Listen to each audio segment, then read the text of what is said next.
Bismillahirrahmanirrahim. Assalamualaikum warahmatullahi wabarakatuh. Saya Hailen Ike Yunida dari IAIN Surakarta, kelas 2C Ilmu Al-Quran dan Tafsir dengan NIM 201111075. Saya ingin mempresentasikan hasil penelitian saya sebelumnya mengenai gaya hidup remaja penghafal Al-Quran. Mari yuk kita simak sama-sama. Dari penelitian saya memiliki 4 informan, yaitu Cynthia Nur Khalifah berusia 19 tahun dan Tina Sari berusia 21 tahun, menghafalkan Al-Quran di Pondok Pesantren Darul Hufaz Indonesia yang bercabangkan di Jawa Barat. Kemudian Feby Ayuningrum dan Yosela Cindy Aprilia, mereka berusia 19 tahun dan menghafalkan Al-Quran di Yayasan Darul Hikmah STGQ Sekolah Tinggi Guru Quran Bandar Lampung. Tujuan mengambil tema ini untuk mengetahui gaya hidup remaja penghafal Al-Quran dunia nyata dan dunia maya.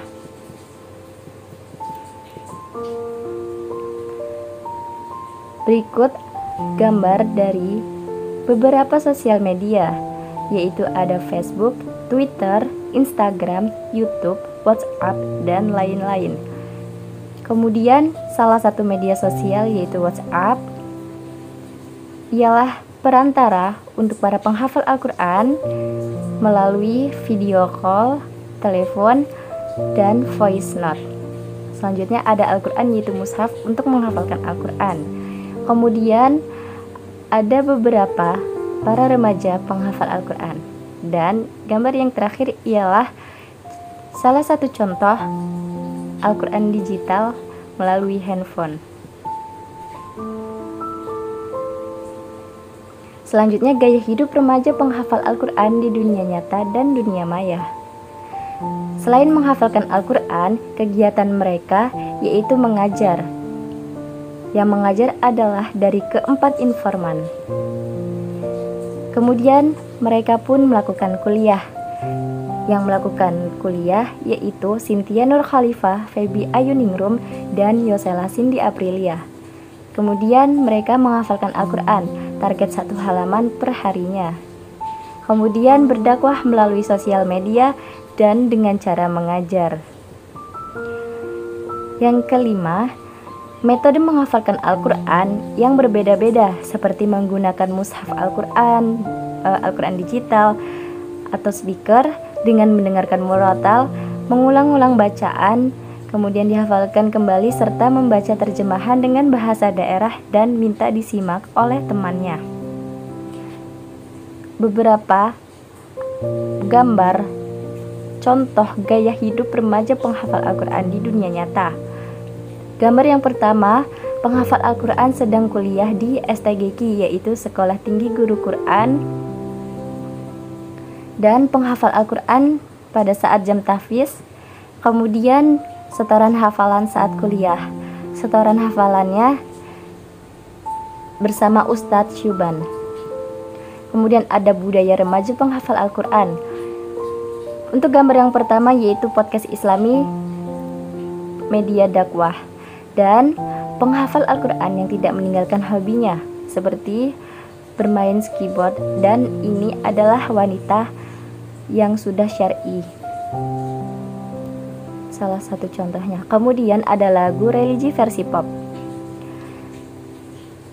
Dan sudah tidak asing lagi zaman sekarang, banyak sekali tren hijab asal mulanya viral dari sosial media hingga berpengaruh ke dunia nyata.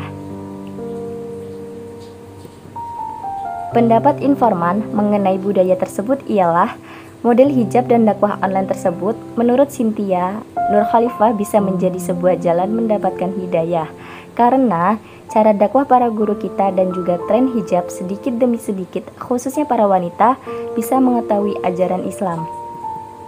Namun mengenai model hijab menurut Tina Sari bahwa hijab zaman sekarang bukanlah berhijab karena kebanyakan hanya sekadar menutup, bukan dengan mengikuti syariat agama dan dengan menutup dada. Kemudian untuk dakwah online seperti podcast Islami itulah hal bagus dan unik karena memiliki ciri khas tersendiri sehingga yang mendengarkan menjadi tertarik. Selanjutnya, pendapat dari Feby Ayuningrum mengenai penghafal Al-Quran yang tidak meninggalkan hobinya ialah selama hobinya itu tidak menimbulkan mudarat dan dilakukan di area khusus wanita atau tidak ada ikhwan, tidak apa-apa.